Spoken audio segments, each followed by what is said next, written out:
We're full of energy. Okay, so let's start off, Michelle. I mean, these are two very different brands, right? Absolutely. What are you in charge of at IBM? Digital marketing transformation for the cloud business unit. Okay, very different. What are your big challenges when it comes to marketing in general for that kind of product? Oh goodness, honestly, it's around engaging a whole new technology division for IBM and how we engage with our consumers, our clients, as we, as a company, are going through a time of major digital transformation on how we actually go about that. And the sales cycle is, I would guess, it's not like an impulse purchase. Oh goodness, no.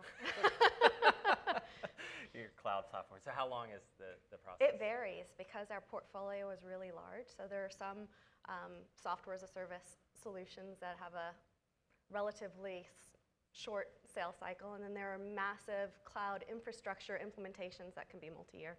Okay, so I think I'm going to revisit that with the content piece because I think that would. So very different on Pandora's side. Yep. Yeah. So what's the marketing challenge for Pandora in general?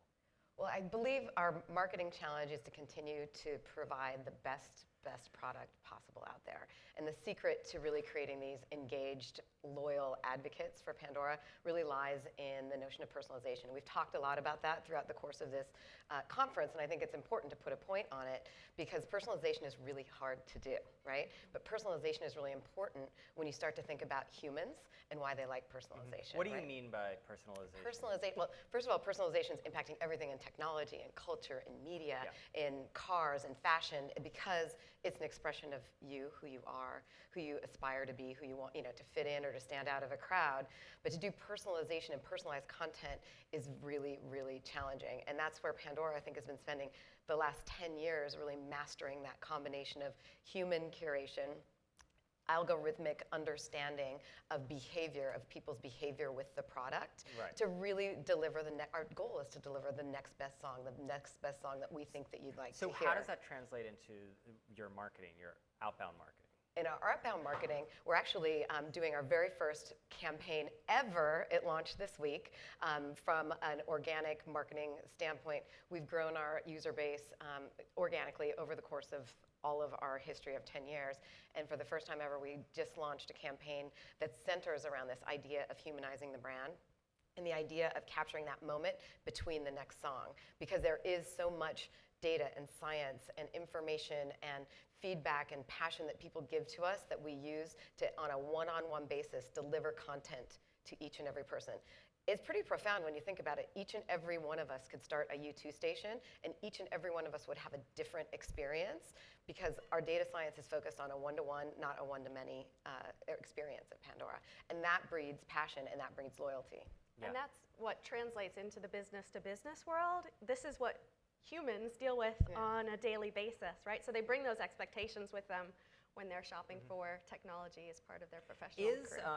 Are the sort of differences between B2B and B2C collapsing when it comes to marketing? I think so, absolutely, because people's expectation is shrinking. Right. There is this sort of, I guess the term is consumerization of IT, where people bring that expectation of their simple Apple experience into their business-to-business transaction.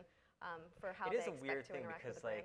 It is a weird thing because it was always that you went to work and the technology amazed you compared to home, and now we went to this period where it was like you would have Gmail and stuff like this, and then you would go in and you would have Lotus Notes at the office and be like, why is it like this? So explain your content strategy. So we have a lot of different teams working on content strategy from different perspectives. We have content teams that are focused on how we engage our own employees as ambassadors of the brand. So how can we provide content for them to share out to their networks? We have content strategies around, how are we engaging our business buyer with content that is going to suit their needs at the time that they're interacting with us. So shifting from the white paper strategy of old into more consumable, more digestible, various forms of content, video, ebooks, thinking through engagement strategies around what do we gate, what do we ungate, and really, how we engage on that So journey. do you have, and one of the big discussions here has been, where this lives. Do you have like a centralized content group, or is this like spread across marketing, PR, and various other areas? So there's a content group that sits in marketing, yes. Okay. Well, explain that setup a little bit. So I think we're testing out different models of where it actually sits. Is it on the engagement side? Is it on the content creation side? And so that continues to be sort of an evolution. But there is a group that is dedicated to content strategy. Okay. And how long has that been? Relatively recent. I couldn't give you a specific date. Okay. Heidi, how are you guys organized when it comes to content? When it comes to content, well, we produce a lot of content for our client partners, really leveraging the power of audio. And we think that audio storytelling is about to hit a new renaissance. People are listening to more music than ever. We've got this Internet of Things, connected homes, connected cars, connected people, and in an earbud culture, audio content resonates. And so many brands think about video as their content strategy, and we're trying to help them complement it with an audio storytelling, building the sound of your brand. So we work very closely with people to do anything from, what I would call a simple expression of your brand, like a brand station, which would be an example of Skechers. So Skechers is launching a brand new tennis shoe line around their performance shoes, and they wanted to create, some sort of value exchange for our listeners, which was, how do we create music to run to? But each of the different shoes were geared for different running activities. So you would be marathon shoes, I would be sprinting shoes, you would be, triathlon shoes. And so we worked with our musicologists to really understand what are the types of music that you would listen to in each of those activities, what are the beats per minute, the lyrics, the instrumentation, the sound. And then we built this custom station for Skechers, and people could opt into whatever type of runner they were. But where the brilliance came in was that Skechers, instead of putting ads in it that was saying, buy more shoes, they actually gave little running tips throughout the course of that station experience. So they were building content on top of our content to storytell about the value of their brand. And those are the really cool experiences. And that's something that came up on the challenge board a lot, is this balancing this authenticity with the need to, sell shoes in Skechers' case. Is there a common sort of mistake that you see clients make? I think we all learned the hard way at Pandora, which is when we all started getting into this branded content business, it was all about video. And people looked at us as, okay, we'll distribute our video there because people are there and they're spending time. But it's not native to our platform.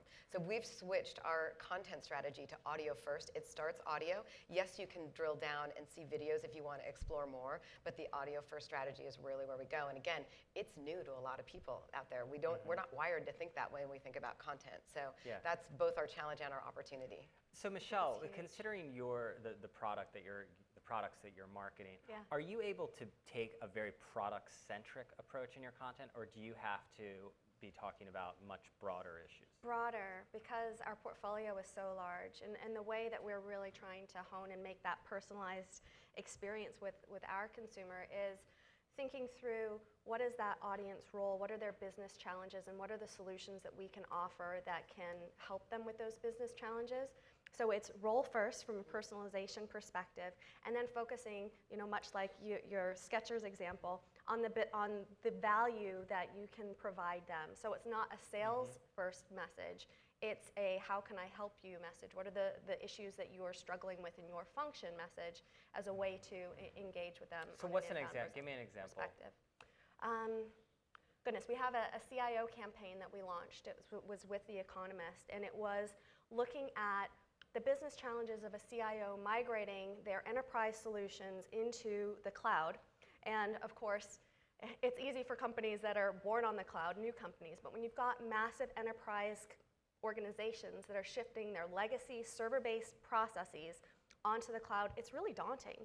And sort of walking through that methodology of how others have approached it and research around how their peers are dealing with these challenges. So what did this look valuable. like? I mean, did The Economist create this content, or was it co-created? It was co-created. So with The Economist, we did research. There was a report that was created. There was a landing experience that was created with video content and different engagement metrics. Of course, there was a social campaign that was launched, and leveraging our employees to push that out into their audiences, because IBM's employees, we've got hundreds of thousands, and they're thought leaders in their space, and they have a number of connections that, of course, it's they interesting. can How do you organize employees as a distribution mechanism?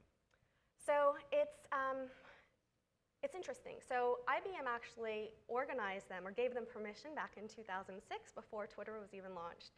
And this was around web blogs, sort of empowering them to share their expertise with the world in a way that, as long as you don't say anything that's inappropriate, things like proprietary information, financials, that type of thing, you're free to share your expertise and build your network and represent IBM as an IBMer. And so when we translated this into Twitter, we saw an opportunity on expanded reach.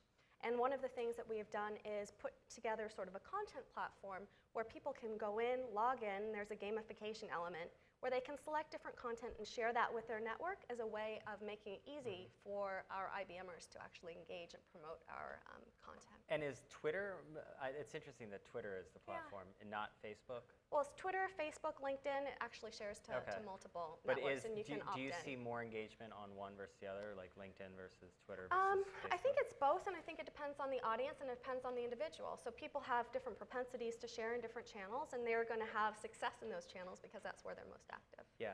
So Heidi, what are you seeing like on the ROI front? That's another big challenge that's put out there, particularly when it comes to content marketing. Absolutely, and we're obsessed with understanding this piece of it. We've been leveraging our first-party data to be able to anonymously map that back to third-party data providers, purchase data, et cetera. So when you build a custom station like Skechers or like Pop-Tarts did, we're able to correlate time spent with listening to the custom station to actual purchase activity offline, which is pretty profound. In the case of Pop-Tarts, we did this crazy good summer station. It was targeting 13 to 17-year-olds. And it's hard to get 13 to 17-year-olds to do anything, but they spent an average of 81 minutes per session with this station, listened to it throughout the summer. It grew organically over the course of beyond the media campaign through earned media, just by people talking about it, sharing it, et cetera. But of course, time spent means nothing unless it's actually moving the needle on your business metrics. So we worked with Nielsen Catalina, looked at a 52-week trajectory of sales by these households, and we're able to show that we had a 7% increase in incremental sales. We weren't taking credit for Pop-Tart sales that would have happened already, but these are incremental sales, which was really key to Kellogg's. And for every $1 they spent, they got $3 more in product moved. That is huge, right? And you think about the role music plays in people's lives and the fact that it's always on and that you can be in this intimate and emotional environment, that resonates with people and brands and ultimately results in purchase. Yeah. Michelle, what are you mostly looking for, it as lead generation? I mean, people entering their emails to get a white paper and things like that. Or what are the metrics that you end up looking at for your content? Ultimately, yes. And as we spoke about, we've got a longer sales cycle. So we're looking at top of funnel metrics at the moment, but ultimately it certainly is looking at revenue generation. So top of the funnel being just sort of engagement metrics, yeah, Okay. absolutely. And how we're able to maximize and optimize that experience over time. And we're looking at a variety of metrics to determine, how do people engage with our content if we choose to ungate some of it versus, gating everything. And by gating, you mean like you got to enter registration form. Yes, absolutely. So what kind of content can we give them sort of as a sample without putting up sort of that stop sign, because we know that everybody's attention span and sort of threshold is lower, but we want them to understand our offering and engage with us as a brand and as a thought leader in the space. Are there new platforms that you're finding that work really well? Obviously, email has always been super important, I would guess, and it's always underappreciated.